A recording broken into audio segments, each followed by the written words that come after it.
بسم اللہ الرحمن الرحیم۔ وطن کی فکر کرنا جہاں مصیبت آنے والی ہے، وطن کی فکر کرنا جہاں مصیبت آنے والی ہے، تیری بربادیوں کے مشورے ہیں آسمانوں میں۔ حاضرین جمع،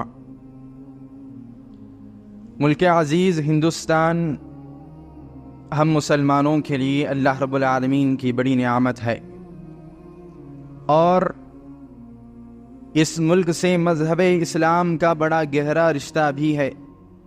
ایک ایسا ملک کہ اگر اندازہ لگانا ہو تو اس بات سے لگایا جا سکتا ہے کہ آج دنیا میں مسلم قوم اگر سب سے بڑی آبادی کے ساتھ کہیں موجود ہے تو وہ ملک عزیز ہندوستان میں۔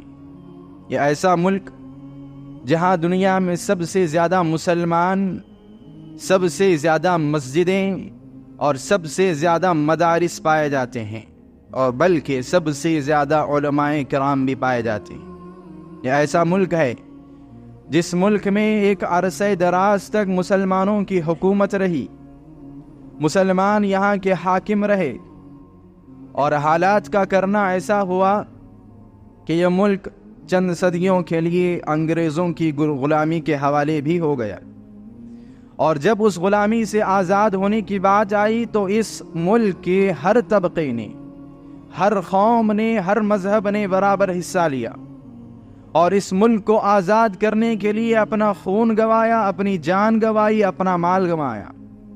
اور اس کے بعد جب یہ ملک آزاد ہوا تو اس ملک میں ایک نظام تشکیل دیا گیا، ایک جمہوری نظام تشکیل دیا گیا، اور ایسا واحد دنیا کا جمہوری نظام جو جمہوری نظام دین پسند تھا۔ دین پسند یعنی دنیا کا واحد ایسا جمہوری نظام جس کو مذہب سے کوئی پریشانی نہیں تھی، جس کو عبادتوں سے کوئی پریشانی نہیں تھی، جس کو مسلمان ہو یا کوئی عیسائی ہو یا کوئی یہودی ہو، اس کے کسی ذاتی عمل سے کوئی تعلق نہیں تھا اس کا۔ ایک ایسا جمہوری نظام جو دین پسند تھا، دین بیزار نہیں تھا، ایسا جمہوری نظام یہاں پر قائم کیا گیا۔ ایک ایسا نظام جس نظام میں سب سے طاقتور انسان اس ملک کا عام آدمی ہوا کرتا تھا، کامن مین ہوا کرتا تھا۔ ایک ایسا نظام جس نظام میں عام آدمی اپنی اچھا کے مطابق، اپنی خواہش کے مطابق حکومت چلا سکتا تھا۔ ایک ایسا نظام جس نظام میں حاکم لوگوں پر حکومت کرنے کے لیے نہیں بنایا جاتا تھا، لوگوں کی خدمت کے لیے بنایا جاتا تھا۔ حاکم لوگ تھے اور حکام ان کی خدمت کیا کرتے تھے۔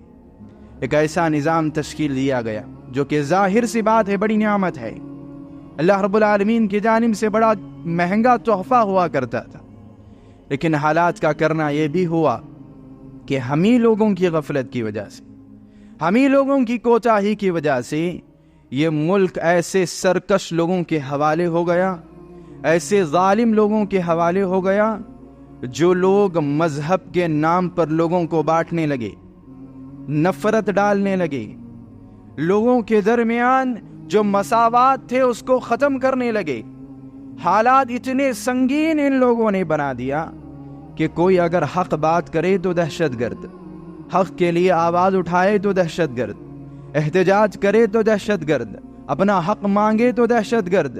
اتنے سنگین حالات، اتنے سنگین حالات کہ آپ اندازہ لگائیے کہ گو رکشک کے نام پر کسی کو قتل کر دیا جاتا ہے، اور اس ملک کی پولیس جو سب سے پہلی تحقیق کرتی ہے وہ اس بات پر کہ جو گائے لے جا رہے تھے یہ اجازت سے لے جا رہے تھے کہ بغیر اجازت کے لے جا رہے تھے۔ ایسے حالات جہاں انسانی جان کی کوئی اہمیت باقی نہیں رہی، اپنے مفادات کے لیے، اپنی ترقی کے لیے، اپنے خود کے کمانے کے لیے ہر ایک کی جان کو ہلکا کر دیا گیا، ہر ایک کا خون ہلکا بنا دیا گیا۔ ایسے حالات میں جہاں اقلیتوں کے شعائر کو دن کی روشنی میں پامال کیا جاتا ہے، جہاں جمہوری نظام کو دن کے اجالے میں اس کا گلا گھونٹا جاتا ہے، ایسے وقت میں، ان سنگینیوں میں ہمارے سارے اختیارات چھن جانے کے بعد اگر کوئی آخری ایک طاقت عوام کے ہاتھ میں ہے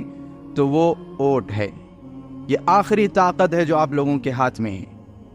یہ آخری اختیار ہے جو آپ لوگوں کے ہاتھ میں ہے، اور یہ ایسی طاقت کہ اس دور میں آپ ہزاروں احتجاج کرو، ہزاروں کورٹ کچہری کے چکر لگاؤ، یہ اتنا اثر نہیں ڈال سکتا جتنا آپ کا ایک ووٹ اثر ڈال سکتا ہے۔ یہ طاقت ہے۔ اور لگے بات، یہ بات بھی آپ کو میں بتا دینا چاہتا ہوں لگے ہاتھ، کہ چند لوگ ایسے بھی ہوں گے جن کے شیطانی دماغ میں یہ بھی خیال آتا ہوگا کہ ممبر سے سیاست کی بات ہو رہی ہے۔ بقول استاد محترم عبدالعظیم مدنی حفظہ اللہ، نادانوں، یہ سیاست کی بات نہیں ہے، یہ ایمان و عمل کی حفاظت کی بات ہے۔ یہ ایمان و عمل کی حفاظت کی بات ہے۔ اس کو دین سمجھ کر سنو، اس کو اپنے ایمان کی حفاظت سمجھ کر سنو۔ لگے بات تو بتانا مقصود یہ ہے کہ اس وقت ہمارے پاس جو سب سے بڑا ہتھیار ہے، جو سب سے بڑی طاقت ہے ظلم کے خلاف، وہ ہمارا ووٹ ہے۔ آپ ظلم کے خلاف آواز اٹھانا چاہتے ہیں، آپ اپنے اہل و عیال پر جو ظلم ہوا ہے، آپ کے گھر کے کسی نوجوان بچے کو جو مار دیا گیا ہے، آپ کے معاشرے میں جو آپ کے حقوق چھینے جا رہے ہیں، آپ کی مذہبی چیزوں کو جو پامال کیا جا رہا ہے، اس کے خلاف آپ کے ہاتھ میں سب سے بڑا ہتھیار یہ ووٹ ہے، اور اس کا استعمال کرنا آپ پر ضروری ہے، لازم ہے۔ کیا دلیل ہے؟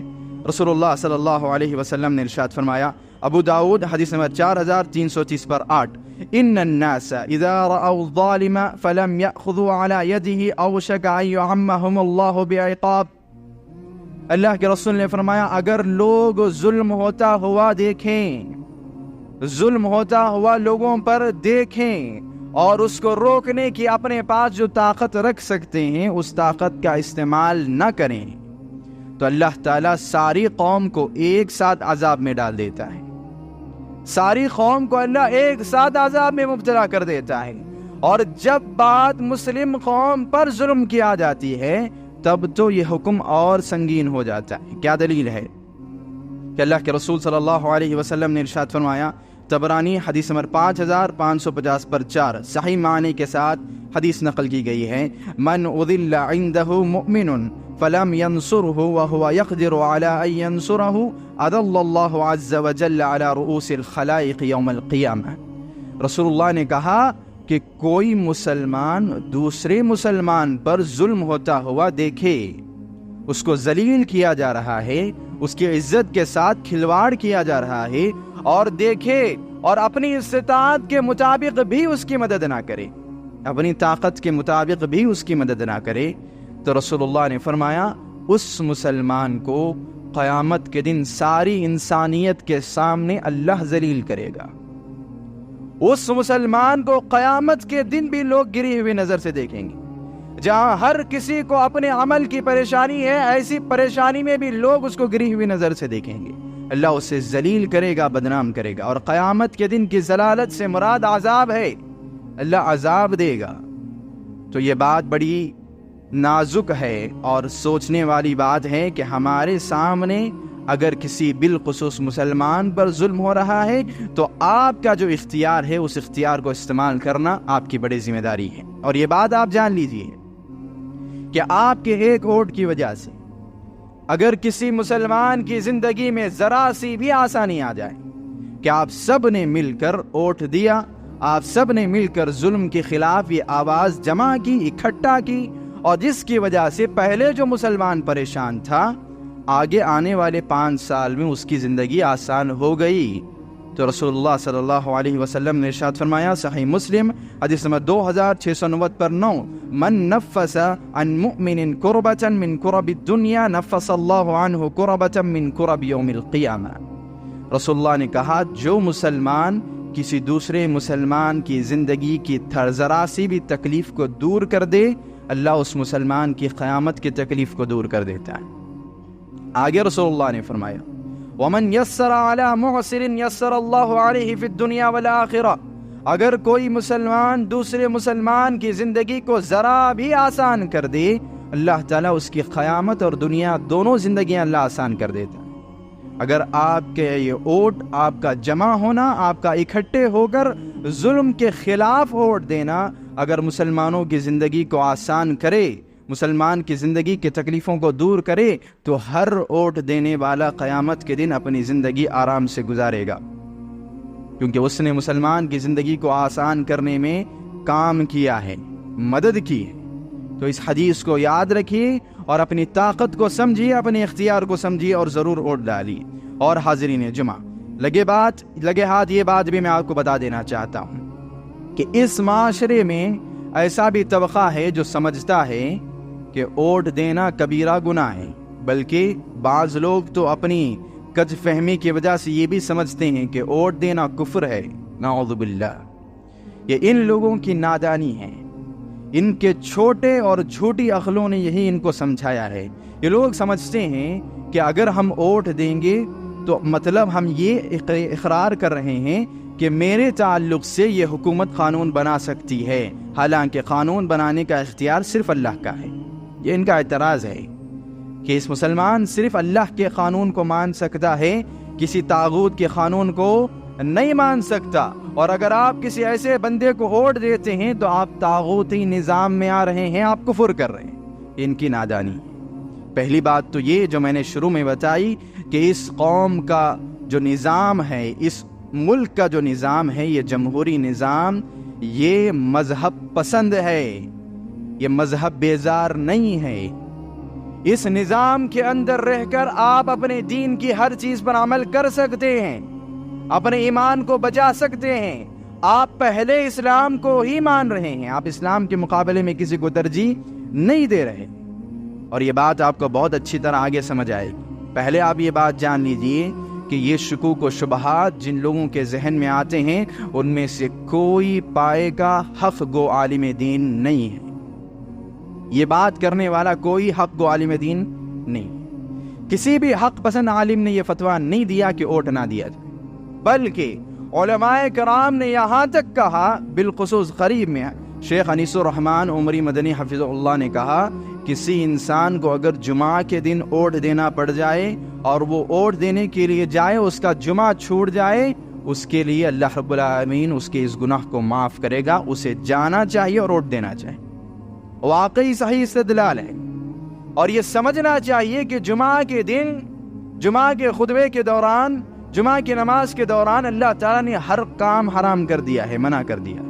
اس وقت صرف ایک ہی کام کر سکتے ہیں آپ، جمعہ کے دن آ جانا مسجد۔ اور علماء نے کہا کہ اگر اس جمعہ کو چھوڑ کر بھی ان حالات کو دیکھ کر انہوں نے کہا کہ اگر ووٹ دینا پڑے جاؤ ووٹ دو، آپ کے جمعہ کی غلطی کو اللہ معاف فرمائے۔ یہ حق گو علماء ہیں، یہ حقیقت ہے جو اس دور میں بیان ہو رہی ہے۔ اس کے علاوہ جتنے بھی لوگ آپ کو گمراہ کرتے ہیں ان کی گمراہی سے بچیے، اور اس بات کا آپ ہمیشہ خیال رکھیے کہ آپ کے ہاتھ میں اللہ تعالیٰ نے جو اختیار دیا ہے ووٹ کا، یہ بڑا اہم اختیار ہے، اس کو استعمال کیجیے، کیونکہ اگر اس وقت میں آپ اختیار اس کو نہیں کریں گے، اس اختیار کا استعمال نہیں کریں گے، تو آپ یاد رکھیے ایسے حالات آئیں گے جب واقعی اس حکومت میں، اس ملک میں یہاں کا نظام کفریہ نظام بن جائے گا، یہاں کے کانسٹیٹیوشن سے یہاں کے اصل قوانین ہٹا کر منوسمرتی رکھ دی جائے گی۔ اس وقت آپ سے زبردستی اس نظام کے لیے ووٹ ڈلوایا جائے گا۔ یقین نہیں آتا تو آپ کوریا اور رشیا کی تاریخ پڑھ کے دیکھیے، آپ کو سمجھ آ جائے گا۔ اب ووٹ نہیں دیں گے، بعد میں آپ کے لیے کفر پر ووٹ زبردستی دلوائیں گے، اور آپ کو اپنی جان کی حفاظت کے لیے کفر کے لیے ووٹ دینا پڑے گا۔ اس وقت نظام پورے کا پورا کفریہ ہوگا۔ اس نظام کے آنے سے پہلے اپنے ایمان کی، اپنے عمل کی حفاظت کے لیے ضرور ووٹ دیجیے۔ اور حاضرین جمعہ، بتانا مقصود بس یہی ہے کہ یہ وقت جو ہے، یہ وقت ہمارے ایمان و عمل کی حفاظت کے لیے ایک جٹ ہو کر کام کرنے کا وقت ہے، کیونکہ اس وقت کا ہم استعمال نہیں کریں گے، آگے نہ آپ عبادت کر سکیں گے نہ اپنے ایمان کو بچا سکیں گے۔ تو اس بات کا خیال رکھتے ہوئے ووٹ کی اہمیت کو سمجھیے۔ شیخ ابن عثیمین رحمہ اللہ نے فرمایا کہ انا ارى ان الانتخابات واجبۃ، انہوں نے کہا سنگین حالات میں، بالخصوص ہمارے جو حالات ہیں، ایسے حالات میں انہوں نے کہا ووٹ ڈالنا واجب ہے۔ ابن عثیمین علیہ الرحمہ کا فتویٰ ہے کہ ووٹ ڈالنا واجب ہے۔ ان نعین من نرى ان فیہ خیرا، ہمیں چاہیے کہ ہم اس بندے کی ضرور مدد کریں جس بندے میں زیادہ خیر ہے، جو خیر والا ہے اس کو الیکشن میں جتانا یہ ہم پر واجب ہے۔ کیوں؟ آگے وہ سمجھاتے ہیں لِأَنَّهُ إِذَا تَقَاعَسَ أَهْلُ الْخَيْرِ مَنْ يَحِلُّ مَحَلَّهُمْ، کیونکہ اگر آپ خیر والے کو آگے نہیں بھیجیں گے تو اس کی جگہ میں کون بیٹھے گا؟ انہوں نے کہا سَيَحِلُّ مَحَلَّهُمْ أَهْلُ الشَّرِّ، ظاہر سی بات ہے اس کی جگہ میں کوئی شریر بندہ بیٹھ جائے گا، کوئی سرکش بندہ بیٹھ جائے گا، تو اس سے اپنی حفاظت کے لیے فَلَا بُدَّ أَن نَخْتَارَ مَن نَرَاهُ صَالِحًا، ہم پر ضروری ہے کہ ہم ایسے بندے کو آگے بھیجیں جس میں واقعی خیر ہے۔ یہاں پر ایک سوال، ایک شکوہ، بلکہ ایک اعتراض یہ بھی پیدا ہوتا ہے کہ اگر دونوں خراب ہیں، الیکشن میں دو لوگ کھڑے ہوئے ہیں، دو پارٹیاں کھڑی ہوئی ہیں، دونوں خراب ہیں، اب ایسے وقت میں کیا کرنا چاہیے؟ ایسے وقت میں بھی ہم پر ضروری ہے کہ ان میں سے کسی ایک کو چنا جائے۔ کیسے چنیں گے؟ آپ دیکھیے کہ خراب دونوں ہے، کم خراب کون ہے؟ جو کم خراب ہے اس کو آپ ووٹ دیں گے۔ کیا دلیل ہے؟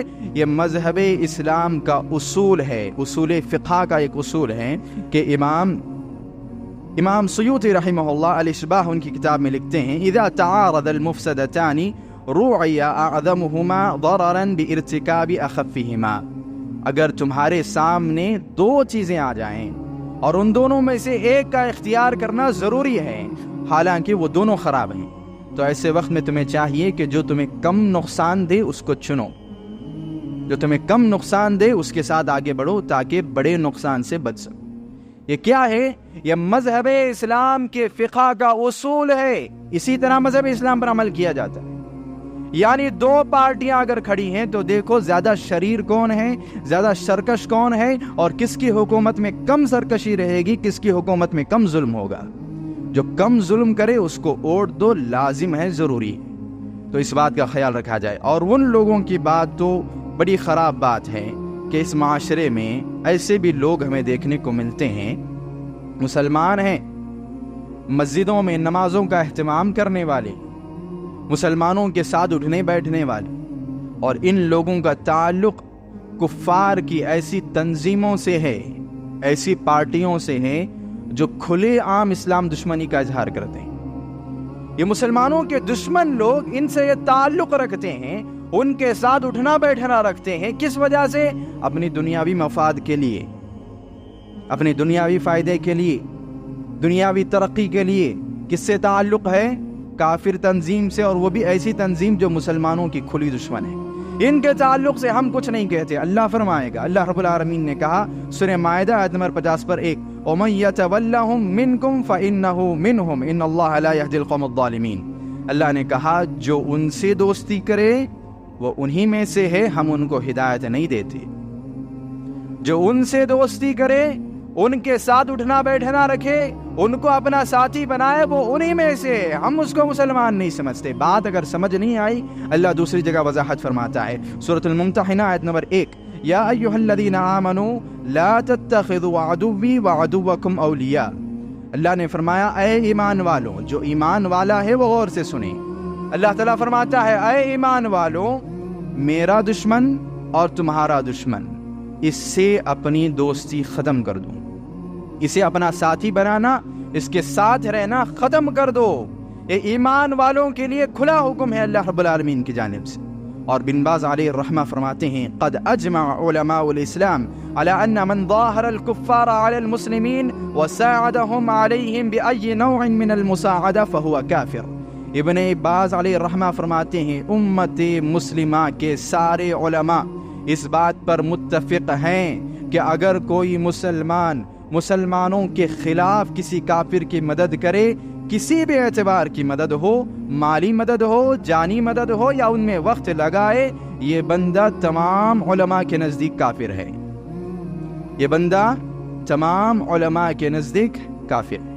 حتیٰ کہ علماء کرام نے یہاں تک کہا اگر کوئی مجبوری میں بھی ان کا ساتھ دے تب بھی یہ کبیرہ گناہ ہے، وہ مجبور ہے، اگر وہ ساتھ نہیں دے گا اس کے گھر والوں کو مار دیا جائے گا، وہ ساتھ نہیں دے گا اسے قتل کر دیا جائے گا، وہ بچائے گا نہیں اس کی زندگی تنگ کر دی جائے گی۔ ایسے وقت میں بھی اگر کافروں کا ساتھ دے، علماء نے کہا یہ کبیرہ گناہ ہے، اسے نہیں کرنا چاہیے۔ تو ذرا اندازہ لگائیے اس معاشرے میں ایسے لوگ جو مسلمانوں کے خلاف کام کرنے والی تنظیموں سے اپنا رابطہ رکھنا، ان کو دوست بنانا، ان کے ساتھ کام کرنا، ان کی حیثیت اللہ کے نزدیک کیا ہے۔ اور یاد رکھنا جس کے ساتھ آج آپ کام کر رہے ہیں یہی قوم جب اقتدار میں آئے گی، یہی قوم جب اپنی پوری طاقت استعمال کرنے لگے گی، آپ کو مارے گی۔ کیوں؟ کیونکہ آپ مسلمان ہیں، اور قیامت کے دن اللہ آپ کو جہنم میں ڈالے گا۔ کیوں؟ کیونکہ آپ مسلمان نہیں ہیں۔ اس بات کا خیال رکھیے، آپ کے اپنے آپ کو مسلمان سمجھ لینے سے جنت نہیں جا سکتے، اللہ کا بھی آپ کو مسلمان سمجھنا ضروری ہے، اور اللہ اس کو مسلمان نہیں سمجھتا جو مسلمانوں کے خلاف کافر کی مدد کرے، جو مسلمانوں کے دشمنوں کے ساتھ اٹھنا بیٹھنا رکھے، مسلمانوں کے راز کو ان تک پہنچائے۔ ایسے لوگوں کو اللہ مسلمان نہیں سمجھتا۔ آپ دنیا میں بھی مریں گے، آخرت میں بھی اللہ تعالیٰ آپ کو ذلیل کرے گا، کیونکہ معلوم ہے کہ شاعر نے بڑا خوب کہا تھا، لگے گی آگ تو آئیں گے سبھی گرزد میں، کیونکہ معلوم ہے کہ جب مسلمانوں پر حملہ ہوگا تو ہر مسلمان پر حملہ ہوگا، چاہے آپ کسی بھی پارٹی سے تعلق رکھنے والے ہو۔ الغرض ہمارا اصل موضوع تو یہی ہے کہ ووٹ ڈالنا کتنا ضروری ہے، اگر نہیں ڈالیں گے تو کیا ہوگا۔ تو ایک بات یہاں پر یہ بھی یاد رکھ لیجیے کہ مذہب اسلام کو اگر پڑھا جائے، سمجھا جائے، تو ووٹ کی جو حیثیت ہمیں معلوم ہوتی ہے، ووٹ کی حیثیت ایک مسلمان کے نزدیک ایک گواہی کی ہے۔ یہ کیا ہے؟ ایک گواہی ہے۔ یہ جو 5 سال آپ کے پچھلے گزرے ہیں، ان 5 سالوں میں آپ کے ساتھ انصاف ہوا کہ ظلم ہوا، آپ جا کر گواہی دے رہے ہیں، آپ جا کر اس بات کا اقرار کر رہے ہیں کہ میرے ساتھ ان 5 سالوں میں کیا ہوا، جس نے میرے ساتھ ظلم کیا کیا وہ بندہ صحیح ہے یا نہیں ہے۔ یہ اختیار آپ کو اس مہینے کے 7 تاریخ کو دیا جا رہا ہے، جہاں آپ کو گواہی دینا ہے، جہاں آپ کو شہادت دینا ہے کہ آپ کے ساتھ کیا ہوا۔ اور یاد رکھیے، اللہ رب العالمین نے فرمایا سورہ مائدہ آیت نمبر 8، یا ایھا الذین آمنوا کونوا قوامین للہ شہداء بالقسط، اے ایمان والوں، تمہاری نس میں یہ عادت ہونی چاہیے کہ تم جب بھی گواہی دو، انصاف کی گواہی دو۔ ایک ایمان والے کی نس میں اس طرح کی صفت ہونی چاہیے کہ وہ جب بھی گواہی دے، حق کی گواہی دے۔ ظلم ہوا، بولے میرے ساتھ ظلم ہوا، نہیں آپ کی زندگی اچھی گئی، آپ گواہی دیجئے کہ ہاں میری زندگی اچھی گئی۔ اب آپ جس کا اختیار کریں گے یہ آپ کا اختیار۔ اور اس بات کو ضرور یاد رکھیے کہ اگر آپ کو معلوم ہے کہ حق کیا ہے، کون مجرم ہے، کون ظالم ہے، لیکن آپ گواہی نہیں دیتے، اللہ رب العالمین نے ارشاد فرمایا سورہ بقرہ آیت نمبر 280 پر 3، وَلَا تَكْتُمُوا الشَّهَادَةَ وَمَنْ يَكْتُمْهَا فَإِنَّهُ آثِمٌ قَلْبُهُ۔ اللہ رب العالمین فرماتا ہے جو بندہ حق جاننے کے باوجود اس کو چھپاتا ہے، اس کو بتاتا نہیں ہے، بیان نہیں کرتا، اللہ فرماتا ہے اس کا دل اللہ کی ڈکشنری میں گناہگاروں کا دل ہے، اس کا دل خود گناہگار بن گیا۔ یعنی آپ نے دیکھا کہ 5 سال ظلم ہوا اور آپ اس ظلم کے خلاف اس ظلم کو ختم کرنے کے لیے گواہی دینے نہیں گئے، آپ اللہ کے نزدیک مجرم ہیں، آپ کا دل اللہ کے نزدیک گنہگار ہے، آپ کو گواہی دینے کے لیے جانا چاہیے، کیونکہ آپ نے دیکھا کہ ظلم ہوا۔ اب آپ اقرار کریں گے جا کر، ہاں میرے ساتھ ظلم ہوا، میں اس کو قبول نہیں کروں گا جس نے مجھ پر ظلم کیا۔ اگر آپ جان کر بھی نہیں بتائیں گے، کوتاہی کی وجہ سے، سستی کی وجہ سے، یا آپ کے ذہنی فتور کی وجہ سے، آپ اللہ کے نزدیک تو گناہگار ہیں ہی۔ علماء کرام نے یہاں تک کہا اگر کوئی انسان حق جانتے ہوئے بھی حق بتانے کے لیے نہ آئے، اس انسان کا شمار جھوٹے لوگوں میں کیا جاتا ہے، بلکہ جھوٹی گواہی دینے والوں میں کیا جاتا ہے۔ اسے معلوم تھا یہ مجرم ہے، فلاں شخص مجرم ہے، اور وہ بتانے کے لیے نہیں آیا، تو اس کو کیا سمجھا جائے گا؟ حالانکہ وہ جا سکتا تھا، اس کو مجرم سمجھا جائے گا، جھوٹا سمجھا جائے گا، جھوٹی گواہی دینے والا سمجھا جائے گا۔ تو اس بات کو یاد رکھیے، آپ نے ظلم دیکھا ہے، اس ظلم کو بیان کرنے کے لیے ضرور جائیے۔ اور حاضرین جمعہ، جہاں تک بات ہے کہ ہم جس معاشرے میں جیتے ہیں، ایک بڑا فتنہ یہ بھی دیکھنے کو ملتا ہے کہ ان ایام میں جو بھی پارٹیاں الیکشن لڑتی ہیں، یہ مسلمانوں میں یا ہر قوم میں پیسہ بانٹنے کا بڑا کام کرتی ہیں۔ اس کو اگر آپ کسی بھی ناحیے سے دل کو تسلی دے لو، یہ رشوت ہے۔ آپ اس کو کتنا بھی اچھے طریقے سے سمجھنے کی کوشش کرو، یہ رشوت ہے۔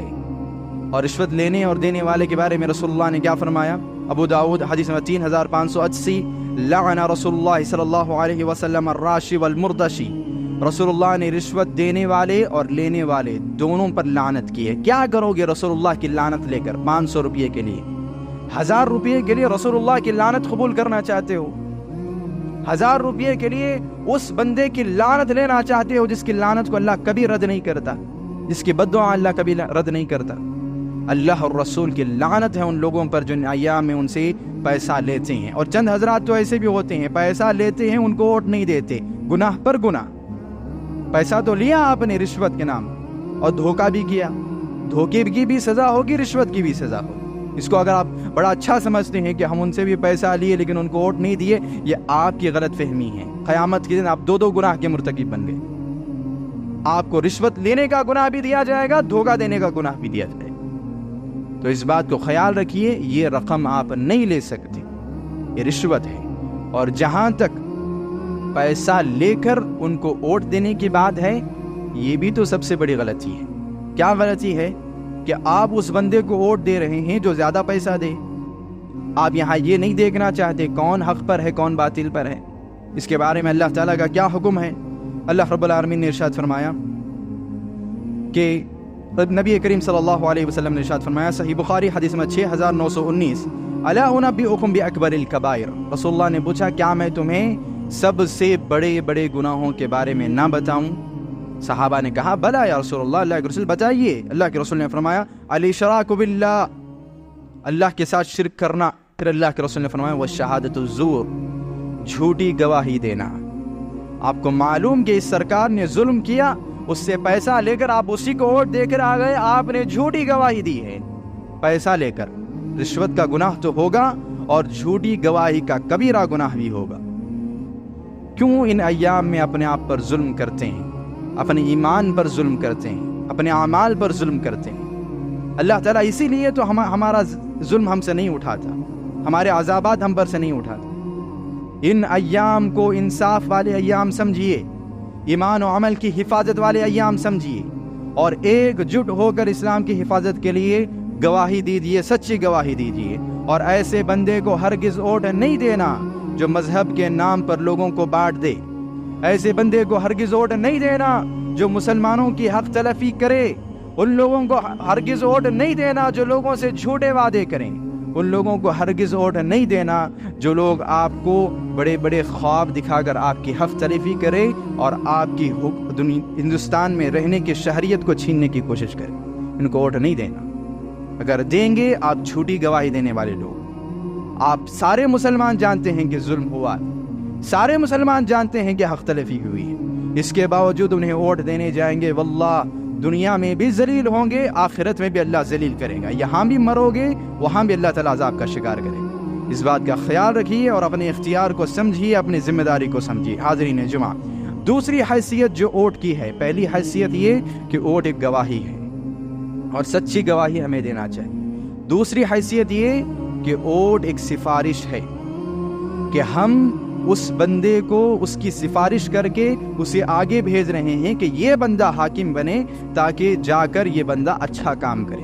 ہم اس کی سفارش کر رہے ہیں. جو الیکشن میں کھڑا ہوا ہے، ہم ان دونوں کے بیچ میں جو اچھا ہے ووٹ دے کر کیا کر رہے ہیں؟ اس کی سفارش کر رہے ہیں. اور اگر آپ صحیح بندے کو چنتے ہیں اور وہ اچھا کام کرے، اس کے اچھے کام میں آپ کو ثواب ہے.